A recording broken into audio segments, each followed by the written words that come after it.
என்ன மேட்ச்டா நடந்துச்சு அப்பா. லாஸ்டா ஆல்வாரஸ் அடிச்ச கோலு கிட்டத்தட்ட 25 yards கரெக்டாக அந்த டாப் கார்னர்ல கோல் கீப்பரால கூட பிடிக்க முடியாத அளவுக்கு அந்த பால் போயிருக்கு.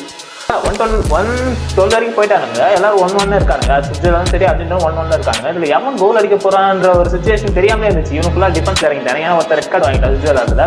சரி இவனுங்க ஃபுல்லா 9 பிளேயர் அடிக்க முடியாதனால ஃபுல்லா டிஃபெண்ட் பண்ணிட்டே இருந்தாங்க. இந்த டிஃபென்ஸை கலைகிறதுக்கு பெரிய போராட்டமா இருந்துச்சு. கடைசியில என்ன பண்ணான்னு தெரியல, இப்படி பால் போயிட்டு 2 பேர் கொஞ்சம் லைட்டா நவுந்தானுங்க. அடிக்கிறதுக்கு சான்ஸே இல்லை. அதாவது ஃபுல் டிஃபென்ஸ் இருக்கானுங்க. வாய்ப்பு இல்லாத ஒரு சுச்சுவேஷனு. 18 yards இருக்கும். அந்த யார்ஸை தாண்டி இந்த கார்னர்ல இருந்து அந்த கார்னர்ல கோல் அடிக்கிறோம்.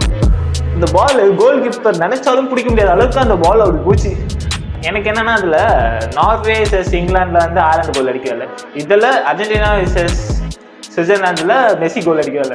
எனக்கு அது வர போய் அவ அடிக்காதனால அந்த மேட்ச் தோத்துருச்சு. இதுக்கு வேற அடிக்கவே இல்லை அப்படின்ற ஒரு இதுல வந்து என்ன ஆக போகுதுன்னு நினைச்சிட்டேன்னா வந்து ஜூலியன் ஆல்வாரஸ் வந்து மேட்ச் அழகா பக்காவா பண்ணி கொடுத்துட்டா. அவன் இல்லைனா மேட்ச் இல்லாத மாதிரி ஒரு சுச்சுவேஷன் கொண்டு இருக்கோம். அதுக்கப்புறம் வந்து லாஸ்ட்டாக மார்டினஸ் வந்து ஒரு ஈஸியான ஒரு கோல் கட்டிச்சு. அதுக்கப்புறம் பயமா முடிச்சு விட்டாங்க, ஸ்டன் ஆக்கிட்டாங்க.